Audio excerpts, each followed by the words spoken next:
As we record this edition of the European Report, the Jewish world has just celebrated the festival of Purim, the day some 2,400 years ago in ancient Persia, where a young Jewish lady called Queen Esther helped save the Jewish people from Haman plots to assassinate all Jews in the Persian Empire in one day.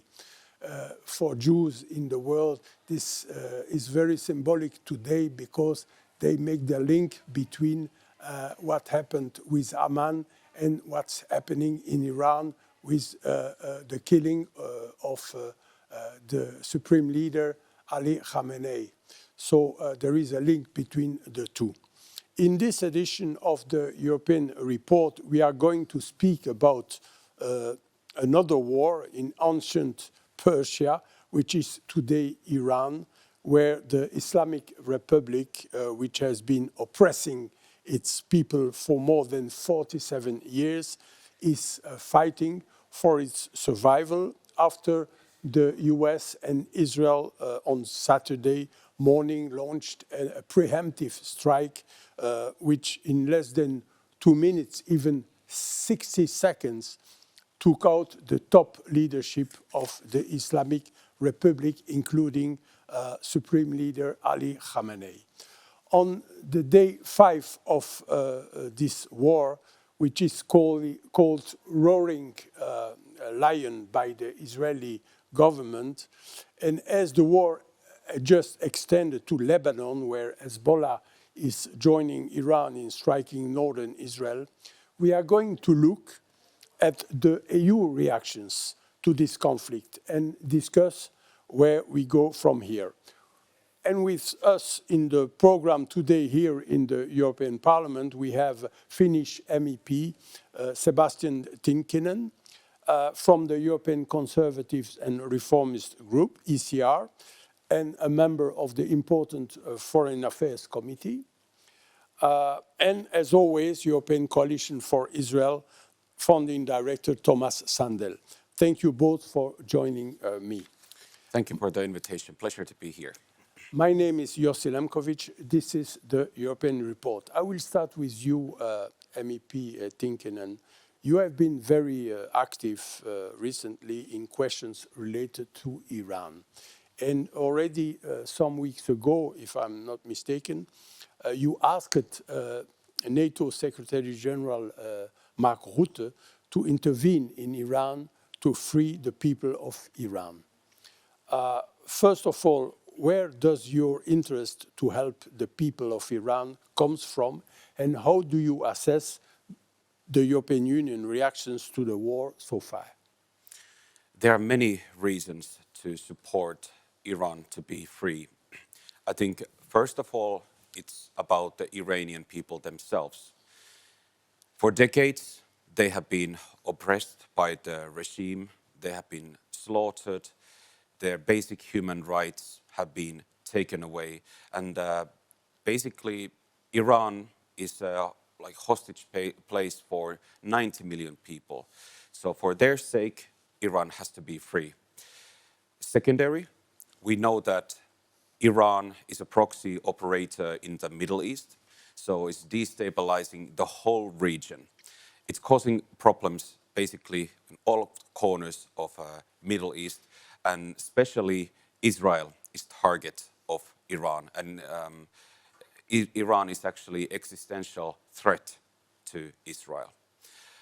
Third reason I would say why I want to be in the forces supporting freeing Iran is the link, Iran's link to Russia.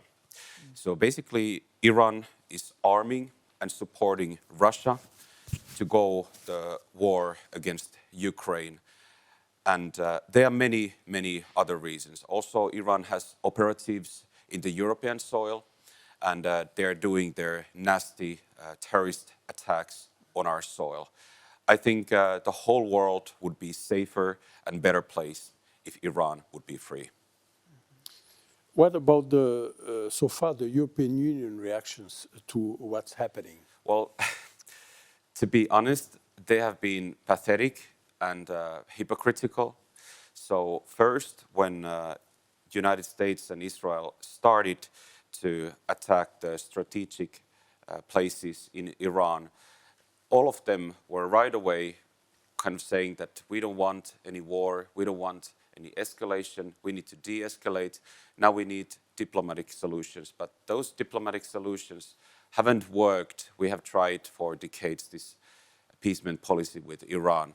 But then, when Khomeini was killed, right away what the EU politicians started to say, even the High Representative Kaja Kallas, they said that now this is creating the window of opportunity for the regime change. Can you imagine? First, resisting those actions that are needed, and then when they happen, somebody else does the hard work and sacrifices their soldiers. Then the EU leaders come in front and say that, wow, now we have an opportunity. So I must say, very hypocritical. Tomas Sandell, already for some times you have spoken about regime change in Iran, which at the time sounded almost utopic, you know. But already on Sunday, we mentioned the European Union reactions, and on Sunday, European Commission President Ursula von der Leyen spoke about the need for regime change and credible transitions to democracy and freedom. How do you explain this change of policy? Because in the beginning, as MEP Tynkkynen said, there was we're very cautious, speaking about the need for diplomacy, and how do you explain this? We have also seen European Parliament President Roberta Metsola speaking about the end of dictators in Iran and calling for a free Iran. How do you? What's your take on this? Well, maybe I'll start by agreeing what Mr. Tynkkynen said, that it's unfortunate that Europe prefers to have others do the heavy lifting, the dirty work, and Europe sits on the sidelines and wait to see, well, like a spectator sport. But I also think that the European leaders realizes that this is a defining moment to see whether the European Union is relevant on the international stage, because you have to choose sides, and we issue a press release where we called upon the European Union to choose sides. You can't be on both sides at the same time, and this is not the time to stay on the sidelines. So I think that's one thing, and unfortunately we also seen the infighting within the primary EU leaders as to what is the EU line. And when I have an opportunity to commend the EU leaders, I do so, and I've said so before that I admire the stance of Roberta Metsola, the president of this European Parliament. She's been very consistent over the last few months to say that this is something that things have to change. And but as was mentioned earlier, as for the Commission President Ursula von der Leyen, she went within 24 hours from speaking about de-escalation to speaking about regime change, and this is a radical shift. And but I also think that the responsible leaders are pragmatic. They understand now, if ever, we have a realistic chance of seeing a different kind of Iran developing. And so far, so good. But things are developing as we speak. And by the time this program is being aired, we may be living again in a different reality. And we have to say that also, as always, the European Union is very divided on the topics. We saw yesterday, for example, German Chancellor Friedrich Merz supporting the American offensive, while Spain, for example, is on Iran's side. Yeah. So it's typical European reaction. Yeah. And as for Spain, Spain has been really a matter of concern for a long time, and it should be pointed out that one of the crucial coalition partners for Pedro Sánchez is a left-wing party which is sponsored by the Islamic Republic. And I think this is also a time of, when you have to reveal your cards, you can't play it both ways. And it will be interesting to see, where do we end up after this crisis and after this war. MEP Tynkkynen, you have officially, and this is the point that today is crucial for this point, you have officially called for the President of the European Parliament to invite the Crown Prince of Iran, Reza Pahlavi, to address the plenary session of the European Parliament. This was at the end of January, I think. And next week there will be a new session in Strasbourg. What has been the reaction so far?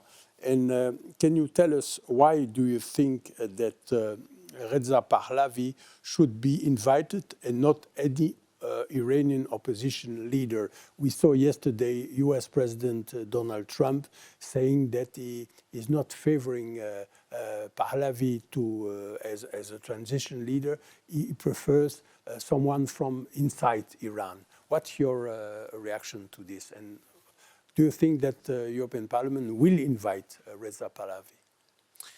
Okay, the first reactions of my colleagues. So I launched this letter to be given to Roberta Metsola that she would make the invitation for Reza Pahlavi. We were able to collect 35 signatures, and later we got a bit few more. Of course, in the beginning, it was a disappointment that we got so little support. But then we just decided in our cabinet that we keep on pushing. And in the negotiations concerning Iran resolution that we decided in the plenary, we made amendment that would say that we want to invite Reza Pahlavi to parliament. And then we made sure that we will get the number of the voting to record, and 132 were voting in favor of inviting Reza Pahlavi to parliament. So the support got bigger, but we kept on pushing. I personally met President Metsola and also some other figures, and now it is actually has come out from the news that the European Parliament might be inviting Reza Pahlavi to the Committee on Foreign Affairs. So this has been very rocky road, hard work, but this was for me a lesson that never give up, and it might happen. And when it comes to who should we support, so my opinion is that we should support and give legitimacy and recognition for those people that the Iranian people themselves want that they are led by. And at the moment, it looks like that inside Iran and also very vocally outside Iran with the Iranian diaspora, they all are shouting the name of Reza Pahlavi. Just a little time ago, there were huge protests in Munich, in Toronto, in Los Angeles. Security conference in Munich. Yeah, at the same time when the security conference was taking place in Munich, huge crowds, and basically everyone were calling Reza Pahlavi to lead the transition. So what I think is that the EU should be on the side of the Iranian people and not ourselves try to decide who the figure is. We need to listen to the Iranian people. And Reza Pahlavi called for a separation of state and religions in the country. And he said that he wants to be a transition leader. Yes, and he wants to give the decision for the people to decide to what shape the society will be and direction will be taken. There will be petitions. Also, there will be the secular democratic change to the country. And in the Iranian case, we know the country's history. Also, we know the history of many countries in that region. So usually it tends to be the case that for this kind of situations, they might need a strong leader. Because after the regime collapses, there is a risk that some radical forces or Islamic forces would come to power. So they also need strong, unifying leader to lead the transition. We saw it also in Syria, you know what's happening. Exactly.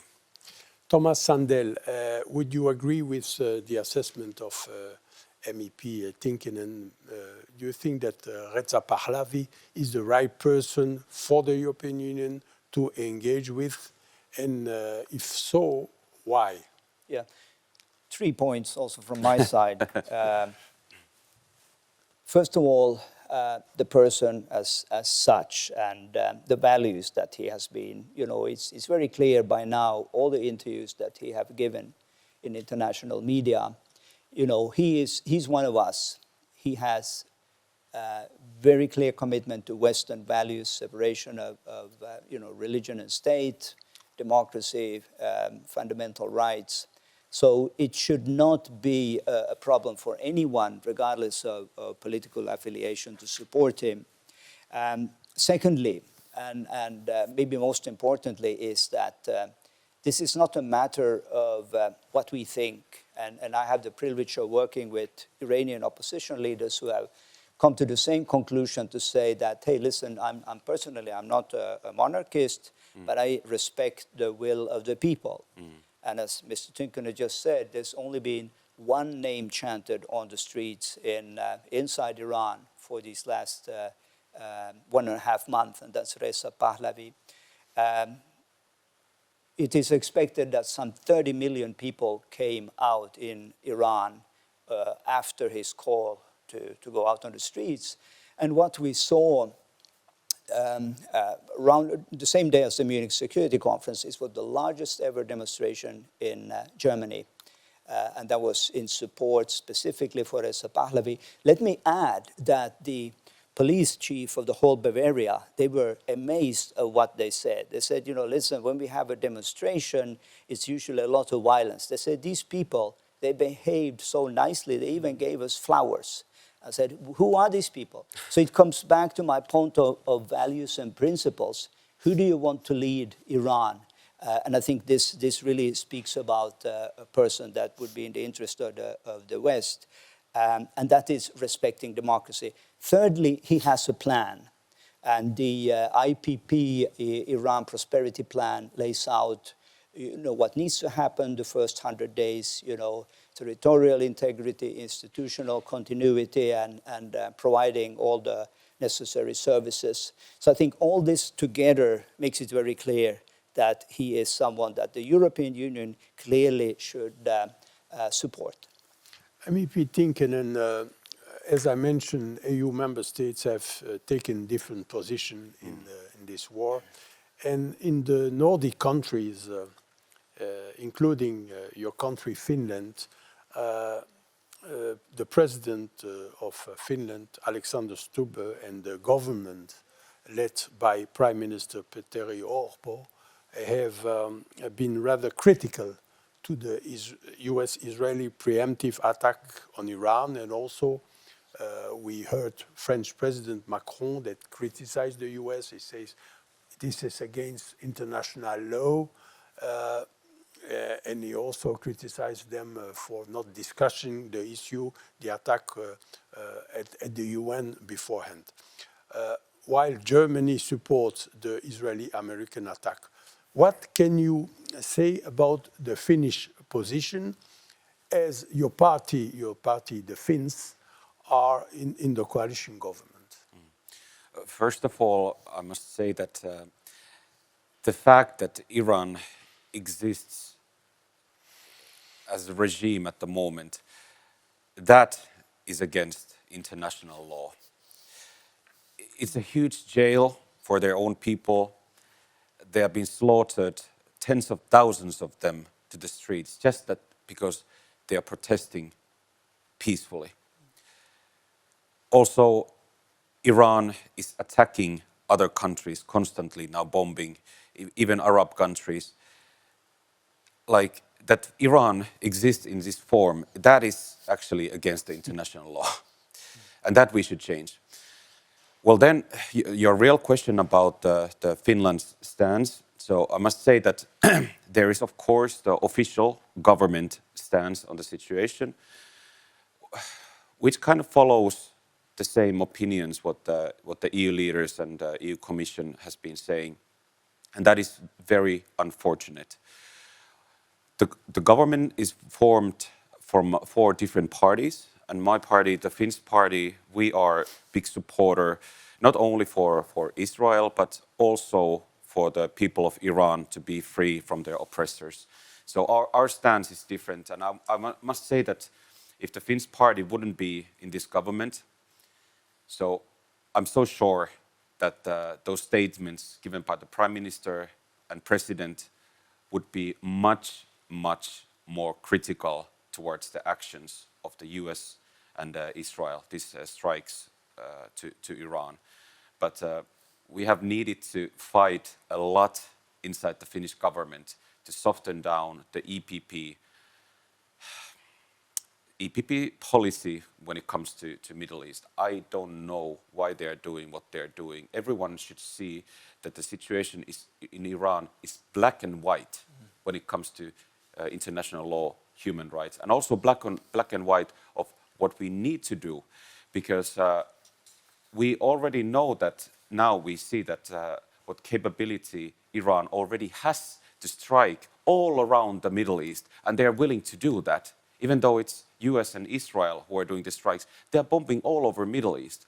So what if like US would exist closer to Iran? What if Iran would get the nuclear weapon? We know what would happen. And these are the last moments to actually stop Iran. In some point, it has to be done. And what better situation is it than now that Iran lost their friend in Syria? Also, Venezuelan dictator Maduro was taken away. Iran notices that they are losing friends from the axis of evil. And now that already last summer, Iran was weakened on those attacks on June, and now they have been weakened even more. Warships have been put down. So now is the best opportunity. And you spoke about your country, Finland. I have to add that it was in, I think, January. The foreign minister of Finland visited Israel. I saw it. It was first time since many years, which is also a good sign. You spoke about relations between Finland, your party, and Israel. So supporting Israel is very important for you. Yeah, it is for me, and it is also for the whole party, the Finnish party. But the problem is that inside our government, there are parties who want a two-state solution while there is Hamas still operating and all of that. So it is a problem for that. I think Finland would have actually already recognized Palestine as a state already on this government period if there wouldn't have been the Finnish party in the government. But we blocked that decision, and Finland is not amongst those countries who have recognized Palestine as a country. And Finland bought the David Sling anti-missiles defense system. Like bought? Bought. Yes, we did. Yeah, that is very, very good system. The leftists try to block that. They don't like that we get these very effective defense systems, but we did that. Tomas, Sandell, would you like to comment on the European reactions to the war? Why was it so difficult for the 27 member states to choose between an Islamic regime that kills its own people and an opposition which want to introduce democracy and rule of law in Iran? Short. Yeah, that's the obvious elephant in the room that EU 27, and if you look at the broad range of parties, not all party groups support Western values. And we see it now, one particular group here in the European Parliament, they are cheering on the Islamic Republic. And a few months ago, they were cheering for Hamas in Gaza.